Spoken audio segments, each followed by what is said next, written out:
Hello and welcome to Global Eye. I'm Parikshit Luthra and these are the key global headlines we are tracking this evening. On her first visit to India as the US Treasury Secretary, Janet Yellen sends a message to China and Russia, calls for efforts to make supply chains resilient through friendshoring, meets Finance Minister Nirmala Sitharaman and visits the Microsoft campus in Noida. Donald Trump and Republicans suffer a blow in the midterm elections. Democrats perform better than expected. Republicans set to retake the House, but with a slim majority. Ukrainian flags fly in Kherson after Russia claims it has completely retreated from the region, says it made the difficult decision to withdraw as Ukrainian troops continued to advance, but maintains the city is still part of Russia. Top executives continue to walk out of Twitter as Elon Musk hints at a potential bankruptcy 2 weeks after taking over the company. Fake Twitter accounts flock to get a blue check, creating chaos for several companies, brands and individuals. Decarbonization dominates discussions in the first week of COP27 Summit. US President Joe Biden addresses delegates on day 5. Occidental Petroleum CEO says tackling climate change is the responsibility of individuals, not just the oil and gas industry.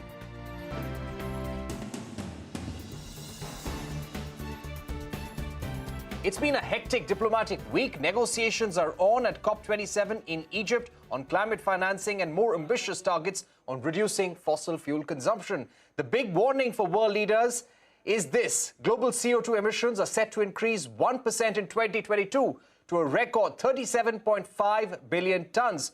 From Egypt, world leaders, including President Joe Biden and new UK Prime Minister Rishi Sunak, would be heading to Bali for the G20.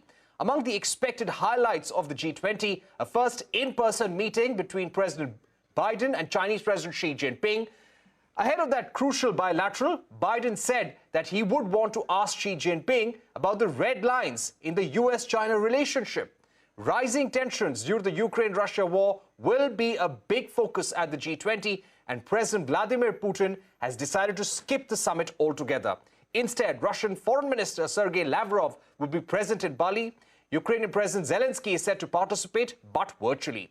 Prime Minister Modi is also flying to Bali on the 14th of November and is likely to have bilateral meetings with key world leaders, including Rishi Sunak. On the last day, Indonesia will be handing over the G20 presidency to India. Let's now discuss the economic and political agenda at this year's G20 in Bali. Joining me now to take this forward is Stephanie Segal, Senior Fellow, Economics Program at the Center for Strategic and International Studies in Washington. Also joining us, Roman Kramarchuk, Head of Energy and Policy at S&P Global Commodity. Let me begin with you, Stephanie. Definitely, we're looking at a packed agenda for President Joe Biden. What will be his big pitch at the G20? We have been hearing that he would like to assert U.S. leadership over there. Well, I think that's absolutely right. I think in making the trip to Bali, I think the key thing that he can bring is a message of engagement. I think it's important that he's there engaging, obviously, with G20 countries. You mentioned earlier in the broadcast the meeting that'll take place between President Biden and President Xi, demonstrating that fora such as the G20 are actually opportunities to put, as one advisor to Biden has said, put a floor on that relationship. And I think you need to put a floor on the tensions in order to make progress on some of the biggest challenges the world faces, and principal among them climate, which you also referenced. So I think it's also significant that he's headed there, just recently leaving COP27, and will have climate certainly on top of brain, as I think most leaders will. Right. And we have the COP27 on in Egypt right now, and there will be a lot of takeaways from there which will be discussed at the G20 as well.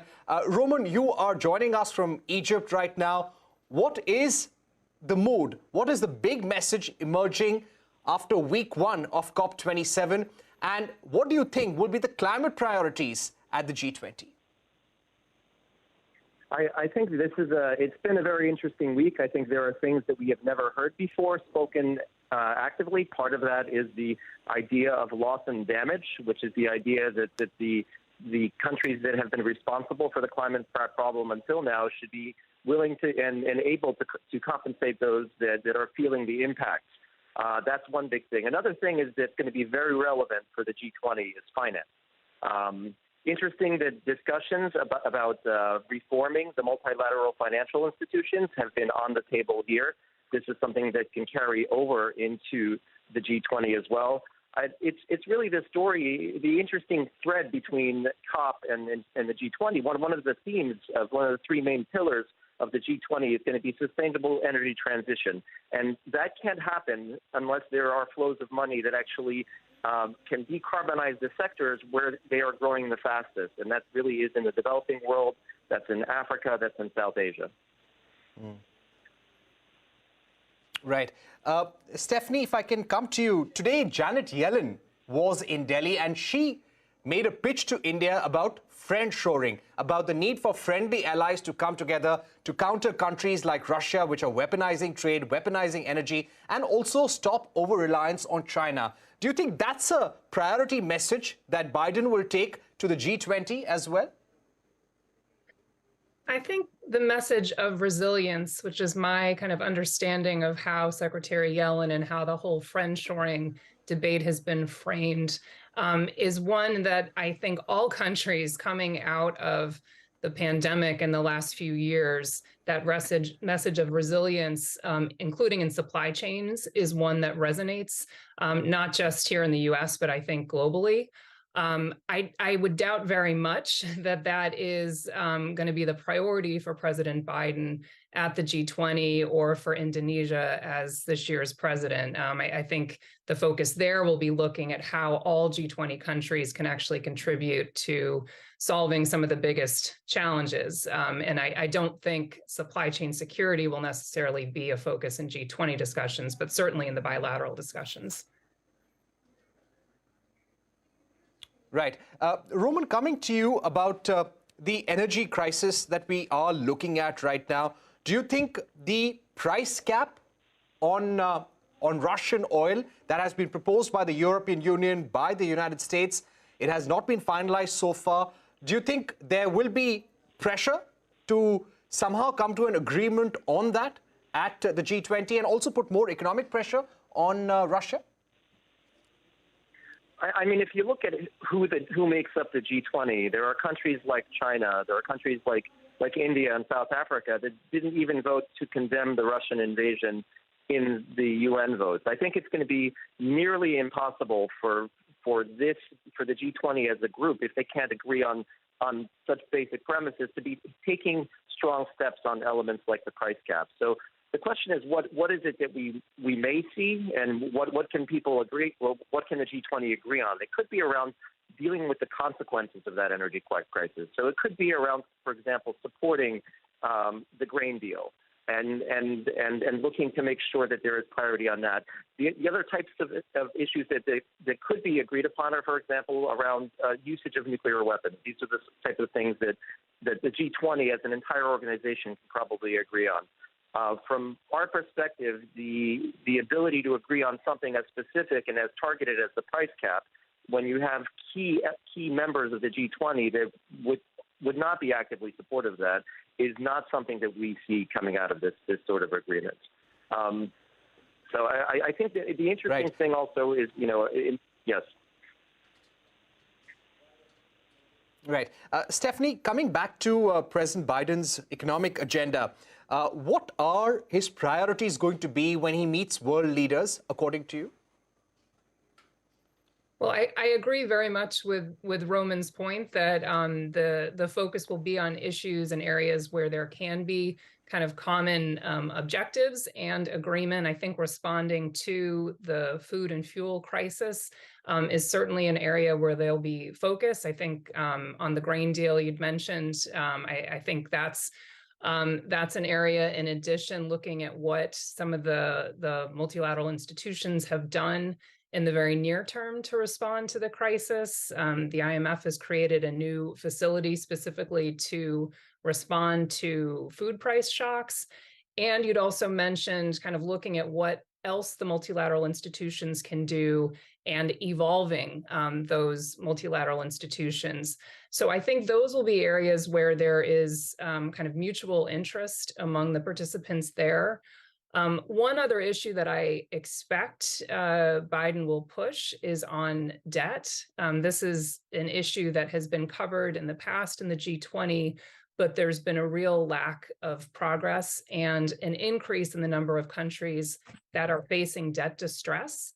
So I think there will be an effort to see how the G20 can be used to move that debt issue and debt agenda forward. And it's going to be difficult, but I think the more countries that are in need of relief and assistance, the more energy there will be behind trying to find some solution on these debt overhang issues. All right, I'll take final questions now with both our guests. Roman, beginning with you, India assumes the presidency of G20 from the 1st of December.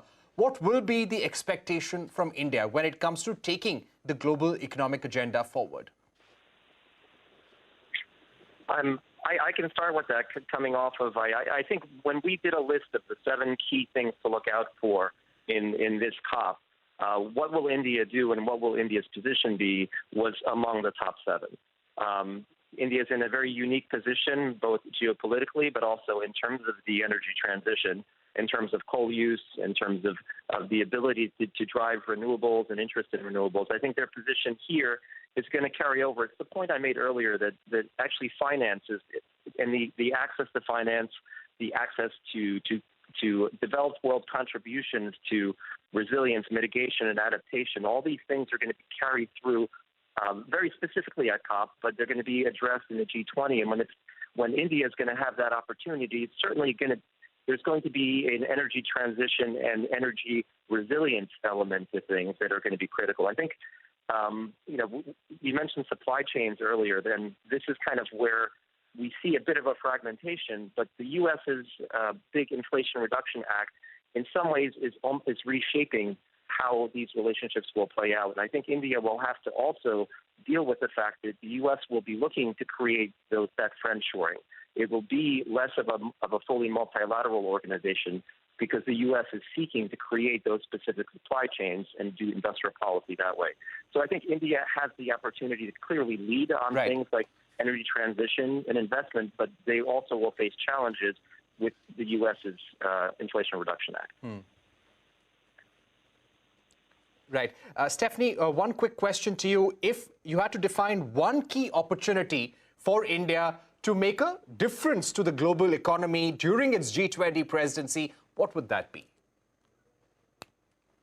Well, I think the prioritization of climate, as we've been discussing, and that consists kind of 2 big pieces, one on the national commitment side and specific and concrete plans for emissions reductions using the G20 to ensure that all G20 countries are in fact making those plans and that they're ambitious.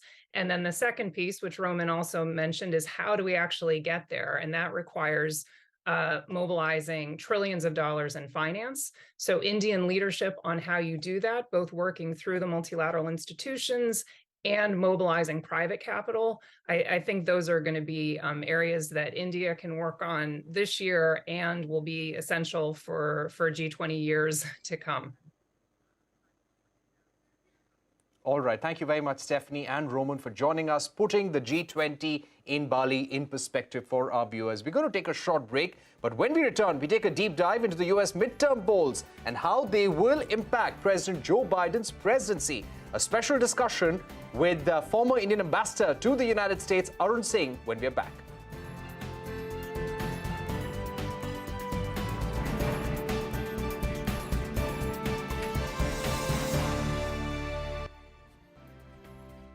Welcome back. You're watching Global Eye. The midterm elections in the United States are being watched closely. They are, in a way, a referendum on the incumbent president's performance. This time, Democrats have performed better than expected, and Republicans are likely to take control of the House of Representatives with a thin majority. This could still lead to a showdown between Republicans and Democrats on key policy matters. This election also has a bearing on who could be running for 2024 presidential elections.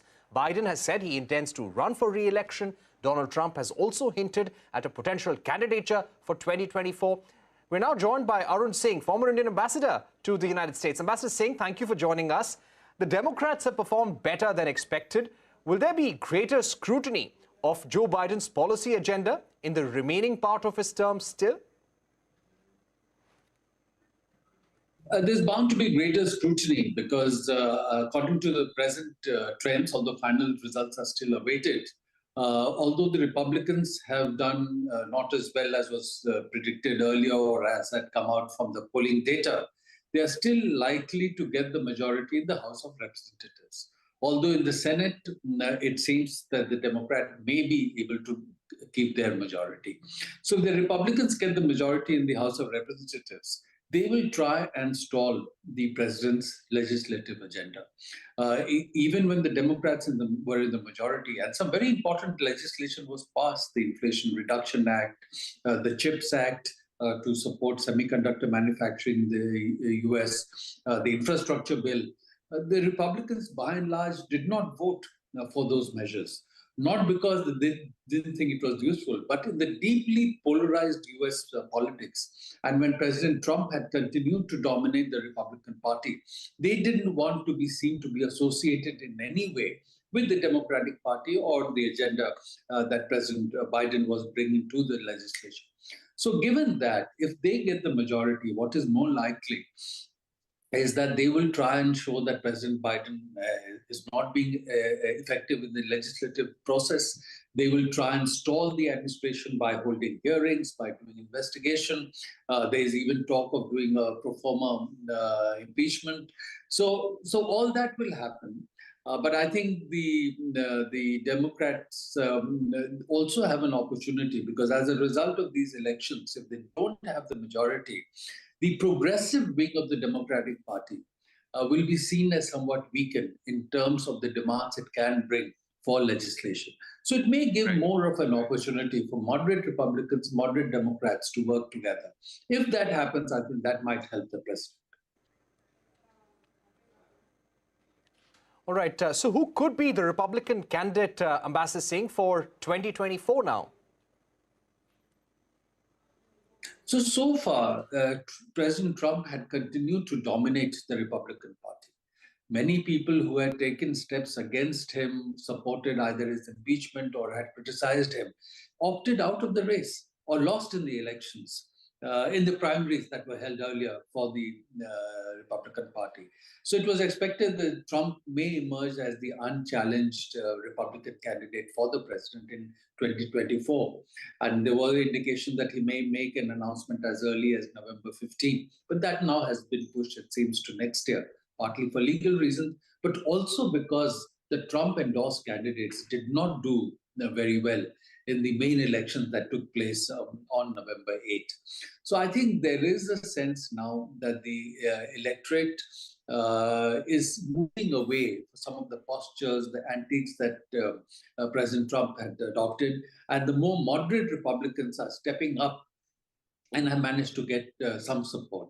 The Florida governor, Ron DeSantis, who many would not really categorized as a moderate Republican, but he has taken an anti-Trump position.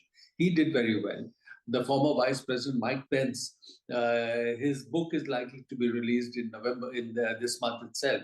Some extracts have come out, and he's tried to show himself as a person of character, somebody who stood up to President Trump on January 6th. So I think challenges will now appear to President Trump in the Republican primaries for the Republican nominee. And I would also like to ask you about the rise of Indian Americans in US politics. We have seen a number of them winning the state contests. So it's a trend that has been evolving. You know, earlier generation that went from India largely focused on stabilizing themselves, focused on creating economic opportunity. But I would say for the last 10, 15 years or more, they have become more active in US politics as they integrate more in US society. And I was assigned to the US during the days also of the Obama presidency. And I could see at that time more and more Indian Americans becoming key personnel in the administration, staffers on the Hill. Till 2013, for example, historically, we had a total of 3 Indian Americans who had ever served in US Congress. And from that time, we've continuously had 5 Indian Americans in US Congress being re-elected through various cycles. At this time, the number is going to go up to 6. So 1 more person has entered the US Congress.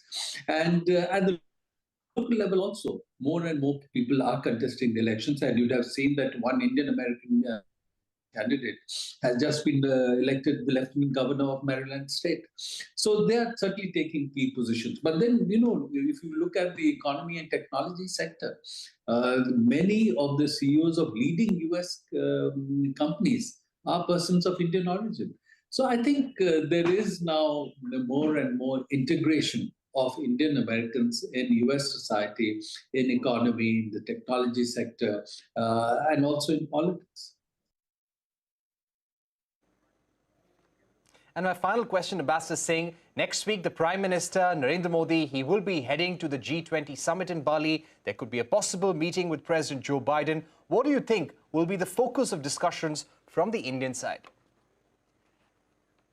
One is to keep taking the bilateral relationship forward in different areas. You may have seen that when President Biden and Prime Minister Modi had met in May in Tokyo on the margins of the Quad Summit then, they had issued a joint statement, a bilateral joint statement also, where there was a specific provision for the two setting up a structure between the national security councils to start a process of cooperation on critical and emerging technologies.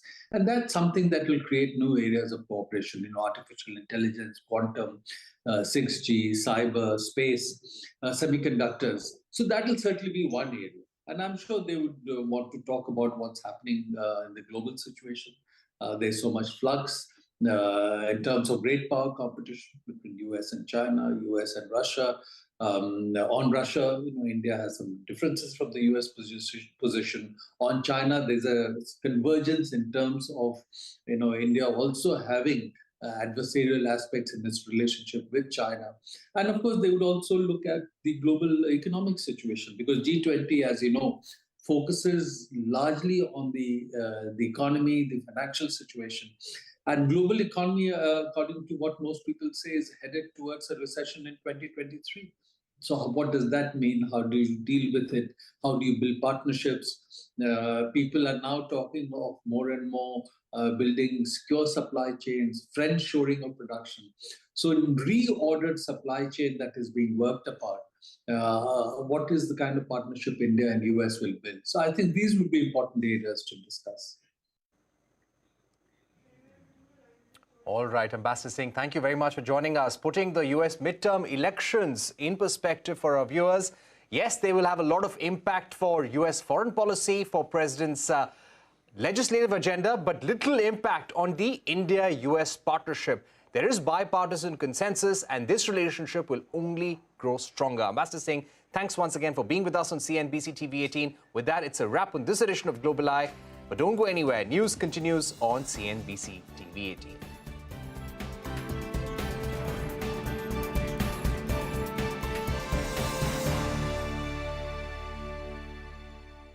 आज ध्रुव के school से phone आया